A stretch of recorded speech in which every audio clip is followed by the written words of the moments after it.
रूपचंद डांगे, अनिल जी पारी,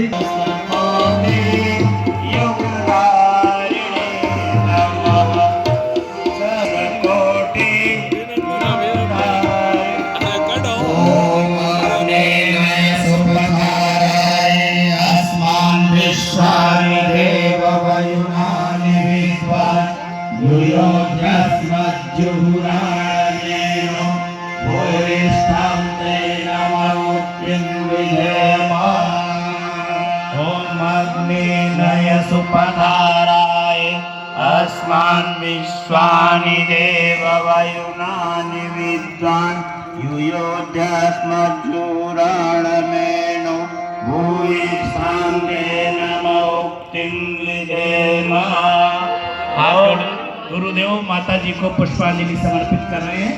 ओम गुरु ब्रह्मा गुरु विष्णु गुरुदेव महेश्वरः गुरुदेव ब्रह्मा तस्मै श्री गुरवे नमः। अखंड मंडलाकारं व्याप्तं येन चराचरं तत्पदं दर्शितं येन तस्मै श्री गुरवे नमः। तस्मै श्री गुरवे नमः। बोले सतगुरुदेव भगवान की जय। अब हमारे कार्यकर्ता भाइयों से निवेदन है अपने स्थान बैठ जाएं। सभी लोग अपने अपने स्थान पे बैठ जाएं। कोई खड़े नहीं रहेंगे। पीछे भी जो भाई बहन खड़े हैं वो बैठ जाएं, शांत हो जाएं, मोबाइल को साइलेंट कर ले। साइड में जो लोग हैं वो प्रतीक्षालय में बैठ जाएंगे। अब यहाँ से आगे हमारे भाई साहब संचालन करता भैया का स्वागत सम्मान हो रहा है। सुजानगढ़ में नगर अभिनंदन कार्यक्रम करने के निश्चित भाई हैं। तेरा नाम क्या है? अभिनंदन। अभिनंदन। जिनके लिए अपने पलक पावड़े बिछाए बैठे थे, नंबर है देख। वो गुरुदेव माता जी के ये फोटो है कि नहीं तेरे पास? ये फोटो है जिनमें भैया जी पधार चुके हैं। भक्तों के उद्धार के लिए उन्होंने सदा प्रयास किया। सत्ता ने तकी मनुष्य का विश्वास किया। भक्तों के उद्धार के लिए उन्होंने सदा प्रयास किया। उनकी ही कारण सत्ता सतत सहारा है। उनकी ही कारण संकल्प है। हम युग का निर्माण करेंगे, यह संकल्प हमारा है।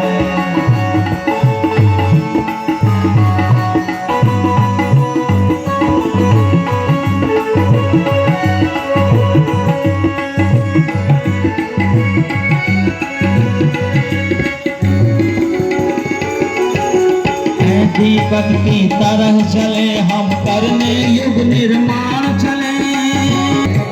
दीपक की तरह चले हम करने युग निर्माण चले। जलती हुई मशाल हाथ में लेकर अमर निशान चले। आज असुरता के विनाश को चमका यही बुझारा है। आज असुरता के विनाश को चमका यही तुम्हारा है। हम युग का निर्माण करेंगे, यह संकल्प हमारा है। हम युग का संकल्प हाथ बदलता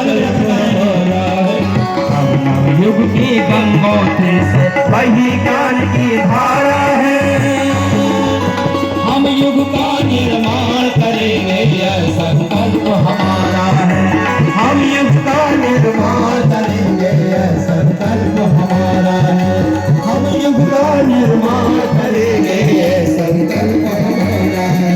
नवयुग करेंगे, यह संकल्प हमारा है। बोले परम गुरुदेव की जय, महाकाल की गायत्री के साथ मैं अपनी बात को आरंभ करना चाहता हूँ। माँ गायत्री का ये पावन मंत्र भारतीय नहीं हुआ। शास्त्रों को हम लोग पढ़े तो शास्त्र कहते हैं गायत्री वेद जननी, गायत्री लोक पावनी, वेदों को जन्म देने वाली, धरती को पावन बनाने वाली। गायत्री वेद जननी गायत्री लोक पावनी न गायत्री समम जप्यम इति विज्ञानम उच्यते। इसके बराबर दूसरा कोई जप नहीं। क्यों? क्योंकि हर अक्षर का अपना एक ऋषि है, हर अक्षर का अपना एक देवता है, हर अक्षर की अपनी एक देवी है, हर अक्षर की अपनी एक शक्ति है। बाकी के जितने भी मंत्रों का निर्माण हुआ है वहाँ पर मंत्रों का निर्माण समुच्चय के आधार पर हुआ है।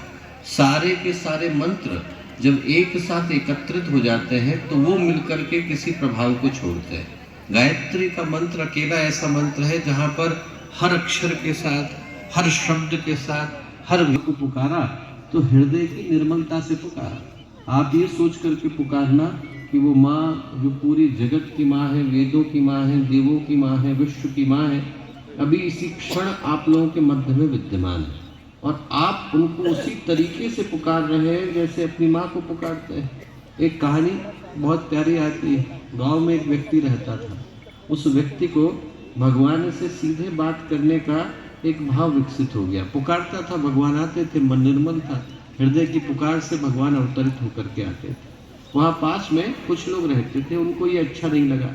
उनको लगा कि भगवान को पुकारने के लिए एक व्यक्ति सामान्य सा अनगढ़, आपको भगवान को पुकारना है तो हम आपको ये 10 स्टेप लिख करके दे देते हैं। 10 चरणों में भगवान को पुकारने का काम करना। ये 10 के 10 चरण पूरे होंगे तब जाकर के भगवान को बुला सकते हो। पहले ये व्यवस्था बनाओ, फिर ये बनाओ करके उनने नदी पार करनी शुरू करी। आप पहुंचे कि हल्ला सुनाई पड़ा। पलट करके देखा कि क्या हुआ। देखा तो वहां पर देखा कि वो व्यक्ति जिसको वो समझा करके आए थे पानी के ऊपर दौड़ता हुआ आ रहा है। उन निनावरों की इतनी घबरा करके क्या हुआ। वो व्यक्ति आकर के बोला, वो अनपढ़ व्यक्ति, निरक्षर व्यक्ति, उनसे आकर के बोला कि साहब आपने इतने भाव से ये भगवान को पुकारने के 10 तरीके बताए, पर इसमें से जो आपने छठा लिखा है, ये छठा पॉइंट समझ में नहीं आ रहा है, एक बार दोबारा से लिख दीजिए। बोले अरे छठे को छोड़ो, ये बताओ पानी पर दौड़ करके कैसे आ रहे हो। बोले वो तो बड़ा आसान था, एक ही नाव थी, आप लोग लेकर के आ गए, मैंने भगवान को पुकारा, भगवान से कहा कि साहब इन लोगों से मिलना जरूरी है, आप कोई व्यवस्था बनाइए। भगवान ने कहा कि तू पानी के ऊपर दौड़ करके जा। वो विद्वान व्यक्ति बोले छठे पॉइंट को भूल जाओ, जो तुम कर रहे थे वो सही कर रहे थे। भगवान को पुकारने के लिए शब्दों की नहीं भावों की आवश्यकता होती है। आपके भाव निर्मल हैं तो आपके मुंह से निकलने वाला प्रत्येक शब्द मंत्र बन जाता है, और नहीं तो मंत्र भी शब्द बन करके रह जाते हैं। हृदय की भावनाएं मंत्र के अंदर शक्ति को जन्म देती है। मैं यही प्रार्थना करता हूँ कि आपके हृदय के भाव उस शक्ति को यहाँ पर अवतरित होने के लिए होकर के बातें कर रहा है। लोगों ने पूछा कि क्या कर रहा है। पुजारी ने पूछा बुला करके कि क्या कर रहा है। बोले मैं प्रार्थना कर रहा हूँ। कौन सी प्रार्थना कर रहा है। बोले प्रार्थना करनी तो मुझे आती नहीं, मैं ABCD बोल रहा था। भगवान से कह रहा था कि आप सब कुछ जानते हैं, आप प्रार्थना खुद ही बना लीजिए। हम लोग भी इसी भाव से भगवान से कहते हैं कि हमें नहीं पता कि संस्कृत के मंत्र क्या है, हमें नहीं पता कि उनके पीछे का आधार क्या है, पर हमारा मन निर्मल है, सच्चे हृदय से आपको पुकार रहे हैं और उस निर्मल हृदय से आप तक आवाज जाए, ऐसी प्रार्थना हम उस शक्ति से करते हैं जिनको हमने जगत जननी आदि शक्ति माँ गायत्री कह करके पुकारा। आप लोग एक लंबी कलश यात्रा के बाद यहाँ आकर के बैठे हैं, तो बहुत देर की बातचीत मैं नहीं करना चाहता, पर उस बात को करना चाहता हूँ जो आज की कलश यात्रा का उद्देश्य भी है, आधार भी है। तो एक बार स्थिर चित्त शांत मन के साथ जो जहाँ है वहीं पर एक बार स्थिर मन के साथ माँ गायत्री का पावन मंत्र एक बार साथ साथ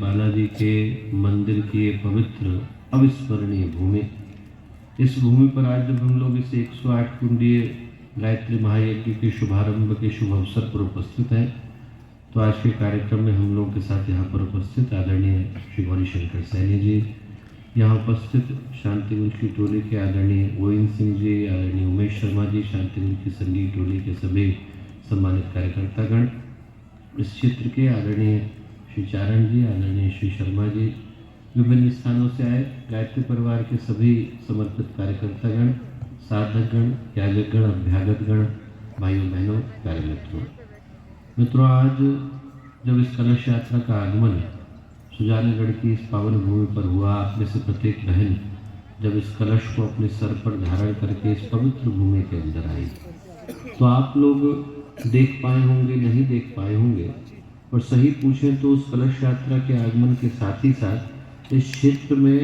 एक अद्भुत सौभाग्य का आगमन हुआ। एक सौभाग्य आप लोगों के यहाँ कदम रखने के साथ साथ जब क्षेत्र के हर जगह से लोग अपने अपने भावों को लेकर, अपने अपने दिल के भावों को लेकर, अपने अपने आध्यात्मिक भावों को लेकर इस यज्ञशाला के अंदर प्रवेश करते हैं, तो आप ये मान करके चलिए कि इस क्षेत्र का सौभाग्य अपने आप जागने लग जाता है। ये जो क्षण है वो आपके जीवन में एक सौभाग्य की वृष्टि को करने के लिए आया। वो सौभाग्य मनुष्य के जीवन में आता तो है, पर आता तभी है जब व्यक्ति उसको पहचान पाता है। नहीं तो जीवन में अवसर आते हैं, दरवाजा खटखटाते हैं, हम उनको पहचानने से मना कर दें तो उनको खाली हाथ लौटने के लिए विवश होना पड़ता है। मनुष्य के जीवन में सौभाग्य आ ही तब पाते हैं जब व्यक्ति उनको पहचान पाता है। भारत की धरती पर एक अद्भुत घटना घटी। एक सज्जन थे, उनका नाम था राम बोला। वो अपनी पत्नी के प्रेम में अनुरक्त हुए, और इतना प्रेम में अनुरक्त हुए कि चातुर्मास का समय था, बाढ़ आई हुई थी, और बाढ़ में उनकी पत्नी मायके गई हुई थी। उनको लगा कि उनसे मिलना जरूरी है, तो अपनी पत्नी से मिलने के लिए वो बाढ़ के पानी के अंदर कूद गए। एक मुर्दा बह रहा था, मुर्दे का सहारा लेकर के जैसे तैसे उस पार को पहुंचे। वहां पहुंचे तो गिरते पड़ते जैसे तैसे, जैसे ही वो पत्नी के घर पहुंचे तो पत्नी का जो कमरा था वो दूसरी मंजिल पर था। एक अजगर लटक रहा है, अजगर की पूंछ को पकड़ करके दूसरी मंजिल को पहुंचे। जब वहां पर पहुंचे और पत्नी ने पति की स्थिति देखी, तो पत्नी के मुंह से निकला, अस्थि चर्ममय देहमम तामे ऐसी प्रीति। हाड़ मांस का शरीर है, उसके लिए मन में इतना प्रेम है, ऐसी जो श्री राम में हो जाती भवभीति। इतना ही भगवान राम के लिए लगाया होता तो आप भव सागर को पार कर गए होते, अभी तो बाढ़ का पानी ही पार करके आए। इतना सुनना था कि राम बोला कि कदम मुड़े और वो गोस्वामी तुलसीदास जी में बदल गए। मनुष्य के जीवन में सौभाग्य आता है। आज आप में से प्रत्येक के जीवन में सौभाग्य आया, पर सौभाग्य को घटित कराने के लिए जरूरी है कि उसको पहचान पाने की सामर्थ्य हमारे जीवन में विकसित। सिद्धार्थ अपने घर से निकले, राजकुमार थे, जब निकले तो उनने 3 घटनाओं को घटते देखा कि एक व्यक्ति वृद्ध है, उनके मन में प्रश्न आया, मैं भी होऊंगा क्या। उनने एक व्यक्ति को देखा कि बीमार है, उनके मन में प्रश्न आया, मैं भी पढ़ूंगा क्या। उनने देखा कि एक व्यक्ति की शव यात्रा निकल रही है, उनके मन में तुरंत जिज्ञासा हुई कि मेरी भी निकलेगी क्या। और 3 ही प्रश्नों ने सिद्धार्थ को बुद्ध बना करके खड़ा कर दिया। हम लोग ये सोचें दोस्तों कि आज की कलश यात्रा का आगमन आपके जीवन में आपको गोस्वामी तुलसीदास बनाने के लिए हुआ, आपको बुद्ध बनाने के लिए हुआ। जीवन में सौभाग्य का आगमन होता है, वो आता है और हमारे जीवन में बड़े दबे पांव आता है। ऐसे आता है कि आपको महसूस भी नहीं होता, और यदि कोई उसे पहचान ले तो उसके जीवन में सौभाग्य की वृष्टि करता जाता है। और यदि उस दृष्टि से देखें तो आज की जो कलश यात्रा है वो एक बड़े महत्वपूर्ण प्रश्न को लेकर के आई। प्रश्न ये लेकर के आई कि भगवान ने हम लोगों को कौन सा सौभाग्य दिया है जिसको पहचानने की आवश्यकता है। पहला सौभाग्य तो दोस्तों शरीर को धारण करने के रूप में मिला, जिसको हम मनुष्य का जीवन कह करके पुकारते हैं। भगवान ने जब इंसान को बनाया, इसके चिंतन को बनाया, कर्म को बनाया, पुरुषार्थ को बनाया, विचार को बनाया, भावनाओं को बनाया। आज हम लोग शेखावटी की भूमि पर हैं। सोच करके देखें कि वो सौभाग्य हम लोगों को किस दृष्टि से मिला। इस दृष्टि से मिला कि जब भगवान ने इन सारी चीज़ों को बनाया तो बनाने में जितना परिश्रम किया, पुरुषार्थ किया, भावनाएं लगाई, योजना बनाई, उतना शायद और किसी प्राणी को बनाने में नहीं लगाया। बनाने को तो 84 लाख प्राणी और भी बनाए, और यदि हम लोग ध्यान से सोच करके देखें तो जितनी संभावना भगवान ने इंसान को देकर के भेजी उतनी और किसी को नहीं दी। संगीत की संभावना, साहित्य की संभावना, कला की संभावना, क्रिया की संभावना, धर्म की संभावना, अध्यात्म की संभावना, ज्ञान की संभावना, विज्ञान की संभावना, ये सारी की सारी संभावनाओं को लेकर यदि कोई एक प्राणी धरती पर आया तो उसका नाम मनुष्य है। एक माता पिता के अनेकों बच्चे होते हैं और माता पिता उन सारे बच्चों के अंदर एक बच्चे को इस दृष्टि से देखते हैं कि हमारी मनचाही संतान है, हमारी फेवरेट चाइल्ड है। उसको इस दृष्टि से देखते हैं कि इसके पास करेगा, संभाल लिया करेगा, हमारी जगह बैंक चले जाएगा, हमारी जगह पर लोग काम निपटा देगा, हमारी जगह पर रिश्ते नातेदारों के साथ, सगे संबंधियों के साथ व्यवहार को निभा देगा। अब यदि हम लोग उस दृष्टि से सोच करके देखें तो हमारे पिता कौन? जगत पिता, उन्हीं ने तो हमें बनाया, परम पिता। हमारी माता कौन? जगन माता। और उनका कारोबार क्या है? संसार। यदि भगवान को अपने 84 लाख बच्चों के अंदर से किसी एक बच्चे को जिम्मेवारी देनी पड़े तो जिम्मेवारी किसको देंगे? मक्खी को देंगे, मच्छर को देंगे, किसको देंगे? हम लोग सोच करके देखें कि इंसान के अलावा और कौन सा प्राणी है जिसको भगवान ने संभावना देकर के भेजा कि उसके पास इस सृष्टि के कल्याण को कर पाने की संभावना विद्यमान है। हमारे अलावा दोस्तों और दुनिया में कोई दूसरा प्राणी नहीं जिसके पास ये संभावना हो कि वो लग करके सृष्टि के कल्याण को कर सके। शरीर की दृष्टि से देखिए, बुद्धि की दृष्टि से देखिए, भावनाओं की दृष्टि से देखिए, हर दृष्टि से देखें तो सारी की सारी संभावनाओं को लेकर इंसान धरती पर आया। और जो सबसे बड़ी संभावना हम में से प्रत्येक के पास विद्यमान है वो संभावना श्रद्धा की संभावना है। श्रद्धा की, भावना की, विश्वास की संभावना इंसान के अंदर उस शक्ति को जन्म देती है जो परमात्मा को धरती पर आने के लिए विवश कर देती है।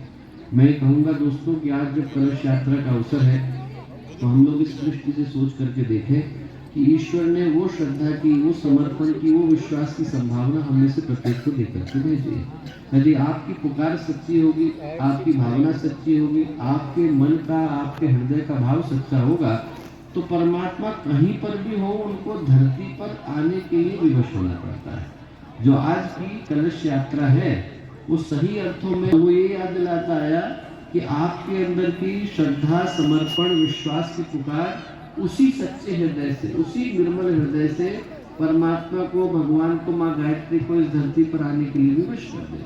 और ये सोचने की आवश्यकता है दोस्तों कि हम लोग यहाँ से है कि जब आप अपने अपने घरों को जाएं तो ये सोच करके जाएं कि आज जिस कलश को आपने धारण किया उसको परमात्मा ने आपको स्वयं दे करके भेजा।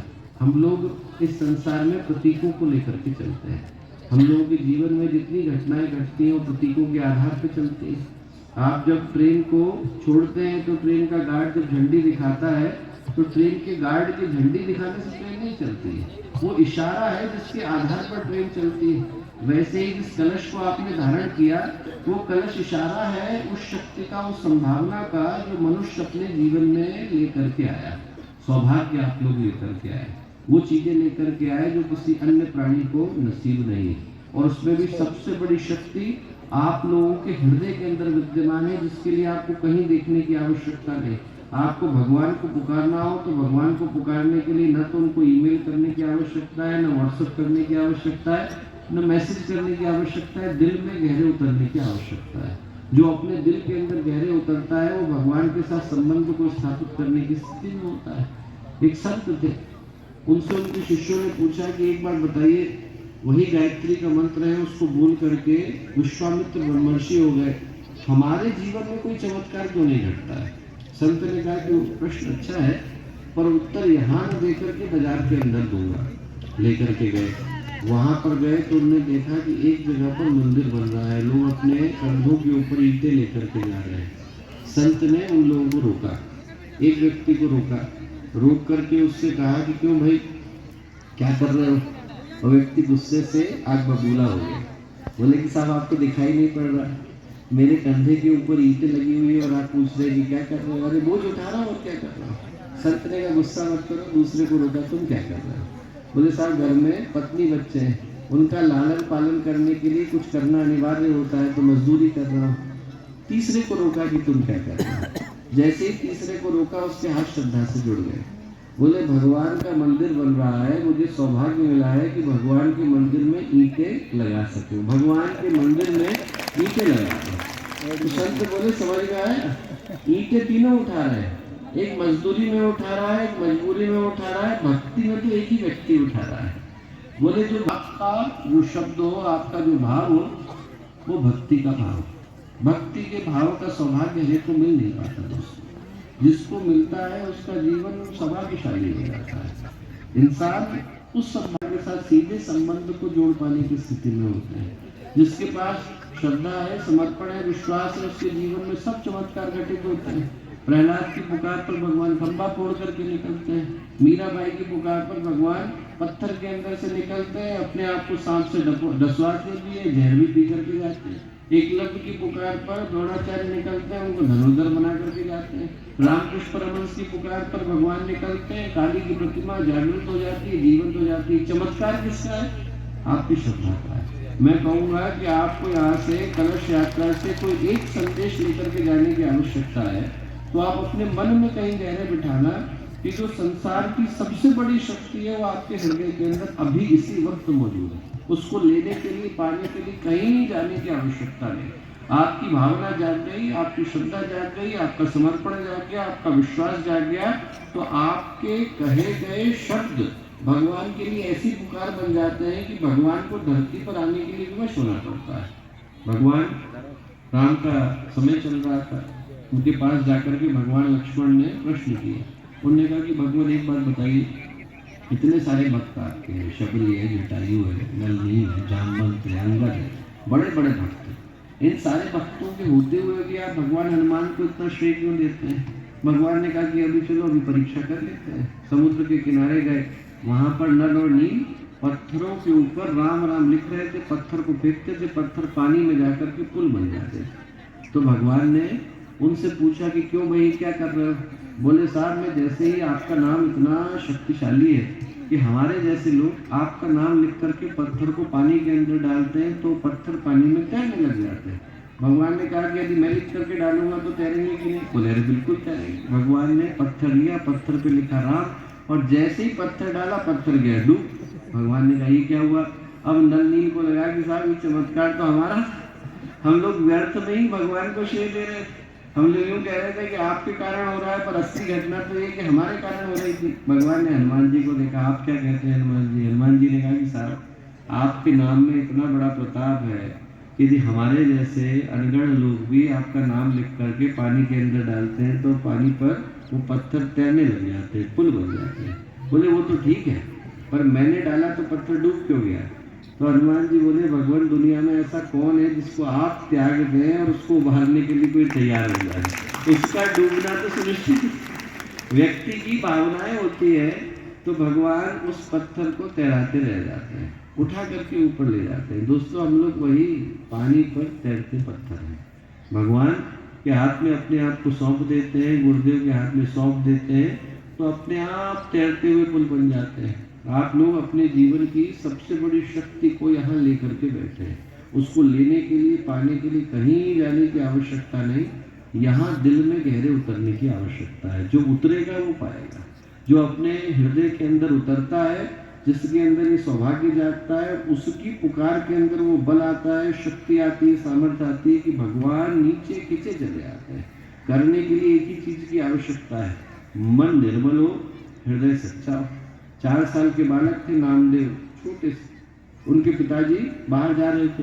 बोले बेटा ऐसा है, हमारे घर की परंपरा है, आप में से हर एक के घर की होगी, सुबह का पहला जैसे ही थाली का वो भोग लगता है तो भगवान को चढ़ाना है। उन्होंने कहा ठीक, कल सुबह जैसे ही पहले खाने का निकलेगा, इसको भगवान के आगे भोग के रूप में चढ़ा के आना। बोले अच्छा ठीक है, क्या होगा?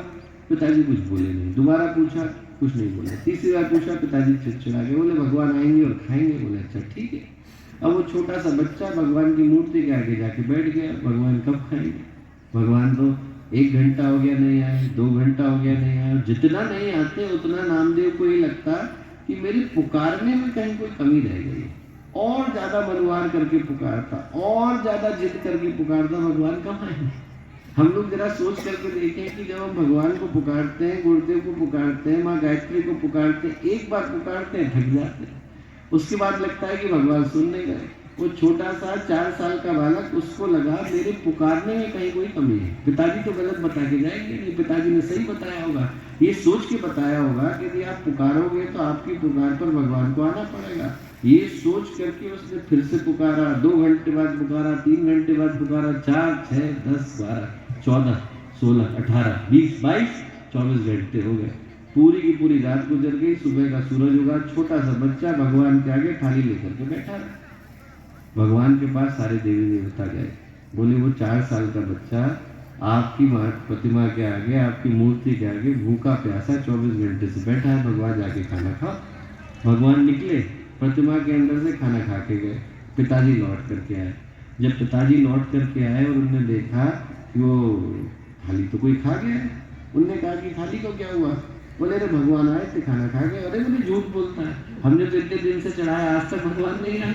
बोले नहीं, आप देखना, दरवाजे के पीछे छुप करके बैठ जाइए। दरवाजे के पीछे भगवान बैठे।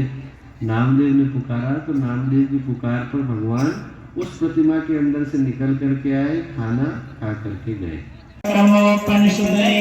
गायन्त्यं सारवा भावावस्थितगतेन मनसा पश्यन्त्यं योगिनो यस्यान्तं न विदुषुरासुरगा देवाय तस्मै नमः, देवाय तस्मै नमः। जयति जय गायत्री माता, जयति जय गायत्री माता, सतमार्ग पर हमें चलाओ, जो है सुखदाता। जयति जय गायत्री माता, आदि शक्ति तुम अलग निरंजन, जग पालन करती माँ, जग पालन करती। दुख शोक भय क्लेश कलह दारिद्र्य दैन्य हरती। जयति जय गायत्री माता, ब्रह्मरूपिणी प्रणत पालिनी, जगत धात्र्यम्बे माँ, जगत धात्र्यम्बे। भयहारी जनहितकारी, सुखदा जगदम्बे। जयति जय गायत्री माता, भयहारिणी भवतारिणी, अनगे अज आनंद राशि, माँ आनंद राशि। अविकारी अघहरी अविचय अविनाशी। जयति जय गायत्री माता, कामधेनु सतचित आनंदा। प्रणव महामहिमे, प्रणव महामहिमे, कुंडलनी सहस्रार सुकुमला, शोभा गुण गरिमे। जयति जय गायत्री माता, स्वाहा स्वधा सखी ब्रह्माणी, राधा रोहिणी, राधा रोहिणी। सकरूपा वाणी विद्या कमला, शरण दिए रहे हम शिशु सुख के, दया दृष्टि है। जयति जय गायत्री माता, काम क्रोध मद लोभ दंभ मधुर भाव देश हरिये, दुर्भाव देश हरिये। शुद्ध बोध निष्पाप हृदय मन को पवित्र करिए।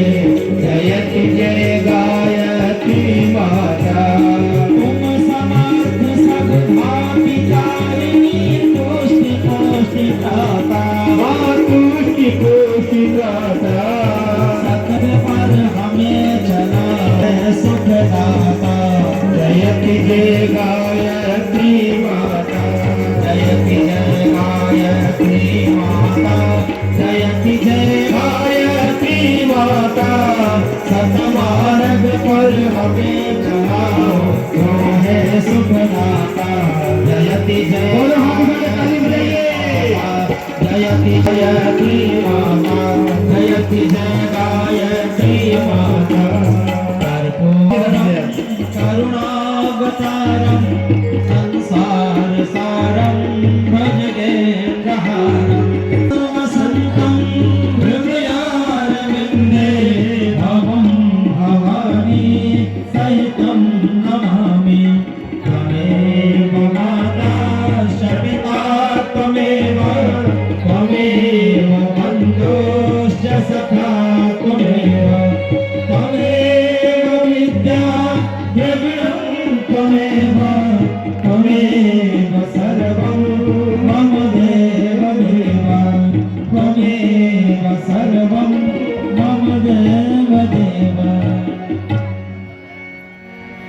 आर्तिक्यं समर्पयामि। आरती की थाली को वेदमाता प्रचोदयन्तां पावमानि द्विजानाम् आयुः प्राणं प्रजां पशुं कीर्तिं द्रविणं ब्रह्मवर्चसं मह्यं दत्त्वा व्रजत ब्रह्मलो